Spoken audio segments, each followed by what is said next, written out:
नमस्कार, सुप्रभात बच्चों। कैसे हैं आप सभी? आशा करती हूँ कि आप अच्छे होंगे। तो आज हम क्या पढ़ेंगे? व्याकरण 5, अध्याय 14, शब्द भंडार।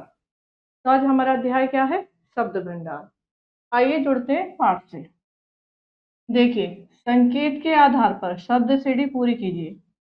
संकेत, देखिए यहाँ कुछ शब्द हैं और यहाँ पर ये कुछ कॉलम दिए हैं। तो हमें क्या करना है, जो इन शब्दों को यहाँ से इनके पूरा करना है इन शब्दों को। देखिए इसमें क्या पूछा गया है। पहला क्या पूछा है? नेत्र का पर्यायवाची। पर्यायवाची क्या है नेत्र का? नेत्र को हम दूसरे इसमें क्या कहते हैं? दूसरा नाम क्या है नेत्र का? जैसे हम आंख भी कह सकते हैं, नयन भी कह सकते हैं। तो हम हमें क्या लिखना है यहाँ पर? नयन।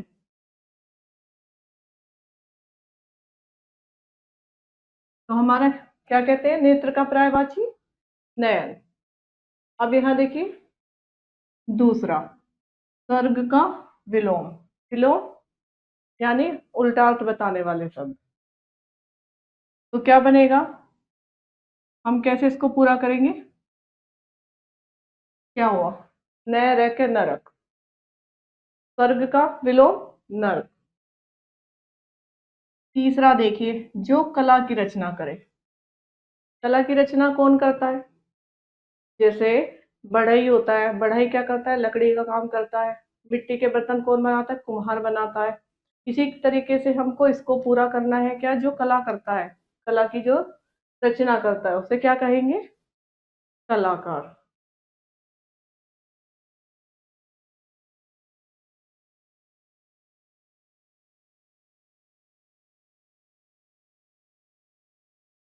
कलाकार। यहाँ तक आपको समझ में आया? चलिए बढ़ते हैं आगे। पर्यायवाची शब्द। शब्द समूह पर्यायवाची शब्द। देखिए, हम एक ही प्राणी और वस्तु को अनेक नामों से पुकार सकते हैं। जैसे हाथी को हम क्या कह सकते हैं? कुंजर भी कह सकते हैं, गज भी कह सकते हैं, हस्ती भी कह सकते हैं। जैसे नर, नर को पुरुष, मानव, मनुष्य भी कह सकते हैं। वानर को कपि, मरकट, बंदर भी कह सकते हैं। जिनको हम एक ही प्राणी या वस्तु को जब अलग नाम से पुकारते हैं। बच्चों, उपर्युक्त चित्रों में एक ही प्राणी या वस्तु के लिए 4 नाम दिए गए हैं। नाम अलग अलग हैं किंतु उनके अर्थ एक जैसे हैं। अतः जिन शब्दों के अर्थ समान होते हैं उन्हें पर्यायवाची शब्द कहते हैं। तो ये चीजें आपको समझ आई? मतलब एक ही वस्तु या प्राणी को जब हम अलग अलग नाम से पुकारते हैं तो उन शब्दों को हम पर्यायवाची शब्द या समानार्थी शब्द कहते हैं। देखिए, नीचे दिए हुए पर्यायवाची शब्दों को पढ़िए और समझिए। ये क्या है? शब्द है, ये पर्यायवाची शब्द। शब्द पर्यायवाची शब्द। ठीक है। अध्यापक को हम क्या कहते हैं? शिक्षक, आचार्य, गुरु। जो अध्यापक होता है उसके अलग अलग नाम होते हैं, आचार्य, शिक्षक, गुरु। सोना। अब सोना कनक, स्वर्ण, स्वर्ण। अब हम सोने को लेकर, सोने को सोना भी कहते हैं, कनक भी कहते हैं, स्वर्ण भी कहते हैं, स्वर्ण भी कहते हैं। चांद, इंद्र, शशि, इंदु। अब जैसे चांद है, एक ही है, नाम कितने? चंद्र, शशि, इंदु। अब यहाँ युद्ध, लड़ाई, संग्राम, रण। राजा, नृप, सम्राट, नरेश। नदी, तरंगिणी, तटनी, सरिता। तो ऐसे ये जो शब्द है ना, एक ही शब्द या प्राणी के और इनके नाम अनेक है और मतलब इनका अर्थ एक ही है। तो यही पर्यायवाची है। आइए कुछ पढ़ते हैं शब्द पर्यायवाची। शब्द पर्यायवाची। जंगल को क्या कहेंगे? वन, विपिन, कानन। गाय, गौ, सुरभि, गो। जल, नीर, सलील, अब्बू। ईश्वर, प्रभु, भगवान, परमात्मा। फूल, सुमन, कुसुम, पुष्प। आग, अनल, पावक, अग्नि। नाव, कश्ती, तरणी, नौका। इच्छा, चाह, कामना, आकांक्षा। तालाब, सरोवर, जलाशय, तर। तो ये हमारे एक ही शब्द के अनेक नाम है। पक्षी, खग, विहग, पक्षी। वृक्ष, विटप, तरु, पेड़। बादल घन मेघ जलधर, अंधकार अंधेरा तिमिरतम, दिन दिवस वासर वार, सूर्य दिवाकर भास्कर रवि, पर्वत भूधर गिरि पहाड़, रात्रि रात रजनी निशा, वर्षा वृष्टि मेघ बारिश, पृथ्वी वसुधा धरा भूमि। कपड़े को वस्त्र वसन चीर परिधान, हवा वायु समीर पवन, माता जननी अम्बा माँ, बेटा सुत पुत्र पुत्र, किरण रश्मि मरीच सु, संसार विश्व जगत दुनिया, मछली मीन मत्स्य मकर जलकर, दुख कष्ट वेदना व्यथा पीड़ा, असुर राक्षस निशाचर दानव। के विलोम शब्द अर्थ की दृष्टि से एक दूसरे के विपरीत शब्दों को विलोम शब्द या विपरीतार्थक शब्द कहते हैं, जैसे रात दिन, सत्य असत्य, रक्षक भक्षक आदि। अब क्या है विलोम शब्द? अब तक हमने पढ़े पर्यायवाची शब्द, अब पढ़ेंगे विलोम शब्द। विलोम शब्द क्या होते हैं? जो एक दूसरे का उल्टा अर्थ बताते हैं, विपरीत अर्थ बताते हैं, ये क्या होते हैं? विलोम शब्द होते हैं। देखिए, जो शब्द एक दूसरे का उल्टा या विपरीत अर्थ बताते हैं उन्हें विलोम शब्द या विपरीतार्थक शब्द कहते हैं। निम्नलिखित विलोम शब्दों को पढ़िए और समझिए। देखिए, ये शब्द है विलोम है, शब्द विलोम शब्द विलोम। हमें जो शब्द है उनके हमेशा विपरीत उल्टे शब्द पढ़ने हैं। कैसे? आइए। हार जीत, रात दिन, शत्रु मित्र, धूप छाया, आस्तिक नास्तिक, पूरब पश्चिम, अंधकार प्रकाश, आदर अनादर, रुचि अरुचि। ऐसे हम यहाँ पर पढ़ेंगे। ये क्या है? शब्द विलोम शब्द विलोम शब्द विलोम। क्या? कठिन सरल, प्रार्थसाय, अपना पराया, हानि लाभ, स्वर्ग नरक, प्रेम घृणा, आदि अंत, सुगंध दुर्गंध, दुर्जन सज्जन, रोगी निरोगी, सरस नीरस, स्वाधीन पराधीन, आरोह अवरोह, पाप पुण्य, उतार चढ़ाव, विजय पराजय, उजाला अंधेरा, कमजोर ताकतवर, आयात निर्यात, ज्ञानी अज्ञानी, मौखिक लिखित। अब देखिए, आदान प्रदान, विष अमृत, सभ्य असभ्य, शीत उष्ण, गुण अवगुण, इच्छा अनिच्छा, चतुर मूर्ख, जन्म मृत्यु, उपस्थित अनुपस्थित, दाया बाया, देसी विदेशी, प्राचीन नवीन, निंदा प्रशंसा, मुलायम कठोर, अपेक्षा उपेक्षा। जो मैं शब्द पढ़ रही हूँ आपको बच्चों ध्यान से देखिए उन्हें और समझने का प्रयास कीजिए। स्वतंत्र प्रतंत्र, साक्षर निरक्षर, यश अपयश, सार्थक निरर्थक, सामाजिक असामाजिक, संयोग वियोग, वरदान अभिशाप, उचित अनुचित, धूप छाया, सोना जागना, ज्ञात अज्ञात, आकाश पाताल, विधवा सधवा, पक्ष विपक्ष, बंधन मुक्ति, उच्च निम्न, खरा खोटा, आहार निहार, गर्मी सर्दी, जड़ चेतन, हर्ष शोक। तो आपको विलोम शब्द समझ में आए? अभ्यास अवश्य करें। अब देखिए, अनेक शब्दों के लिए एक शब्द। अब क्या पढ़ेंगे हम? अनेक शब्दों के लिए एक शब्द, मतलब एक पूरा वाक्य है, उस वाक्य को केवल हमें एक शब्द में कहना है। कैसे? आइए। देखो बच्चों, यदि कम से कम शब्दों में किसी बात को कहा जाए तो वह अधिक प्रभावशाली होती है। इससे भाषा सुंदर हो जाती है। भावों का व्यक्त करने वाले शब्द सभी भाषाओं में पाए जाते हैं। जैसे जो पढ़ा लिखा न हो उसे क्या कहते हैं? अनपढ़।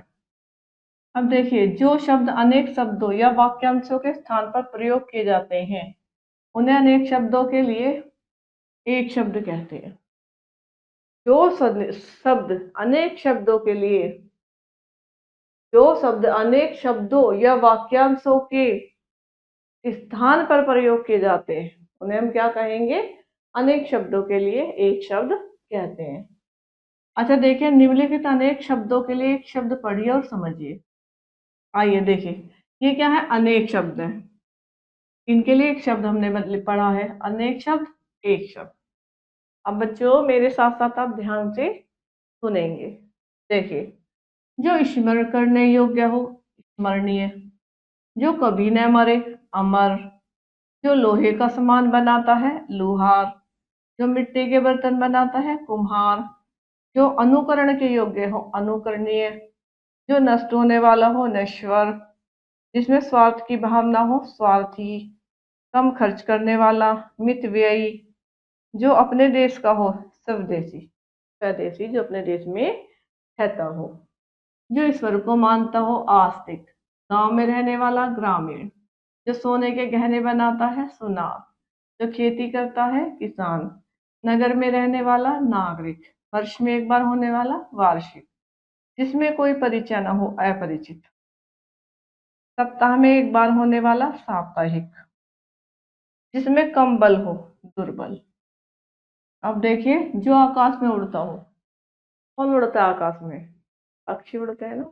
हाँ, नभचर, जिसका कोई आकार हो साकार, जो बड़ा भाई हो अग्रज, जानने की इच्छा रखने वाला जिज्ञासु, जिसका कोई आकार न हो निराकार, जिसके समान कोई दूसरा न हो अद्वितीय, जो कम बोलता हो मितभाषी, जिसमें दया न हो निर्दयी, नीचे लिखा हुआ निम्नलिखित, जो छोटा भाई हो अनुज, जो शाक भाजी का हाल लेता हो शाकाहारी, जो सब कुछ जानता हो सर्वज्ञ, जो अधिक बोलता हो वाचाल, जिसमें कोई गुण न हो निर्गुण। तो बच्चों ये अनेक वाक्यांशों के लिए एक शब्द आपको समझ में आए? चलो आप पढ़ेंगे अनेकार्थी शब्द। अनेकार्थी शब्द यानी अनेकार्थी शब्द, देखिए हिंदी में अनेक ऐसे शब्द हैं जिनके एक से अधिक अर्थ होते हैं। अनेकार्थी शब्द मतलब एक ही शब्द के अलग अलग अर्थ होते हैं, ऐसे शब्दों को अनेकार्थी शब्द कहते हैं। इनका प्रयोग वाक्य में संदर्भ के अनुसार किया जाता है, जैसे यह पूजा में प्रयोग की जाने वाली धूप है, सूरज की धूप बड़ी तेज है। एक से अधिक अर्थ रखने वाले शब्द अनेकार्थी शब्द कहलाते हैं। अनेकार्थी शब्द क्या होते हैं? एक से अधिक अर्थ रखने वाले शब्द। निम्नलिखित अनेकार्थी शब्दों को पढ़िए और समझिए। ये क्या है? शब्द है और ये अनेकार्थी शब्द। शब्द अनेकार्थी शब्द। यहाँ देखिए शून्य, खाली, बिंदु, अभाव। शून्य क्या कहते हैं? जीरो, खाली है, बिंदु है, अभाव, इस तरीके से अलग अलग अर्थ है। कर, हाथ, टैक्स, हाथी की सूंड। गति, चाल, दशा, मोक्ष। वार, दिन, आक्रमण। कुल, योग, वंश। दल, सेना, समूह, हिस्सा। नग, पर्वत, वृक्ष, नगीना। अक्षर, वर्ण, ब्रह्म, अविनाशी। हार, माला, पराजय। वर, दूल्हा, श्रेष्ठ, वरदान। तो देखो ये क्या है, जो भी हमने पढ़े ये एक ही शब्द है और इनके देखो नाम भी अलग है और अर्थ भी अलग है। तो ये क्या होगा? अनेकार्थी शब्द। ऐसे ही देखिए कनक, सोना, गेहूं, धतूरा। अंबर, आकाश, वस्त्र। अंक, गोद, गिनती का चिन्ह। हंस, सूर्य, एक पक्षी का नाम। मधु, मीठा, शहद, बसंत। जल, पानी, जल जाना। काम, कार्य, पेशा, व्यवसाय। अंग, भाग, शरीर का भाग। पंच, कुल, गन्ना, बॉक्स, समूह। पानी, जल, इच्छा। तो देखो ये है, इनके नाम भी अलग है और इनके अर्थ भी अलग है। तो ये क्या हुए? अनेकार्थी शब्द। अब क्या पढ़ेंगे? श्रुति संभिन्नार्थक शब्द। क्या है? श्रुति संभिन्नार्थक शब्द। ठीक है। हिंदी भाषा में कुछ शब्द ऐसे भी होते हैं जो पढ़ने, सुनने और बोलने में एक जैसे लगते हैं, किंतु इनके अर्थ में भिन्नता होती है। ठीक है। जो हमारी हिंदी भाषा होती है, इस पे कुछ शब्द ऐसे होते हैं जो हमें सुनने में भी एक जैसे दिखते हैं, बोलने में भी और लिखने में भी, लेकिन क्या है कि उनमें भिन्नता अलग होती है। तो ऐसे शब्दों को क्या कहते हैं? श्रुति समान भिन्नार्थक शब्द कहते हैं। जैसे शाम और श्याम। शाम का अर्थ है संध्या, दोपहर के बाद का समय। श्याम का अर्थ है काला, श्री कृष्ण का एक काला रूप। अच्छा, नीचे दिए गए श्रुति समान भिन्नार्थक शब्दों को पढ़िए और समझिए। श्रुति सम भिन्नार्थक शब्दों को पढ़िए और समझिए। शब्द भिन्न अर्थ। शब्द भिन्न अर्थ। काट, काटना, काठ, लकड़ी, और तथा दूसरा, और तरफ। मूल्य, कीमत, मूल, जड़। पका, पका हुआ, पक्का, मजबूत। अब देखिए शब्द विभिन्न अर्थ। ऐसे इधर है शब्द विभिन्न अर्थ। देखिए अनिल वायु, अनल आग, बात वार्ता, बात वायु, ग्रह घर, ग्रह आकाशीय पिंड, योग जोड़मेल, योग्य लायक, दिन दिवस, दिन गरीब, समान बराबर, सामान वस्तुएं, कुल वंश, फूल किनारा, दशा अवस्था, दिशा तरफ, अन्न अनाज, अन्य दूसरा, परिणाम मात्रा, परिणाम नतीजा, निधन मृत्यु, निर्धन गरीब, धरा धरती, धारा प्रवाह। तो आज का अध्याय हमारा यही समाप्त होता है। आशा करती हूँ बच्चों आपको समझ में आया होगा, लेकिन और अच्छे से समझने के लिए इसका पुनः अभ्यास अवश्य कीजिए। और हम मिलेंगे आपसे एक नई कक्षा में नए अध्याय के साथ। तब तक के लिए नमस्कार, धन्यवाद।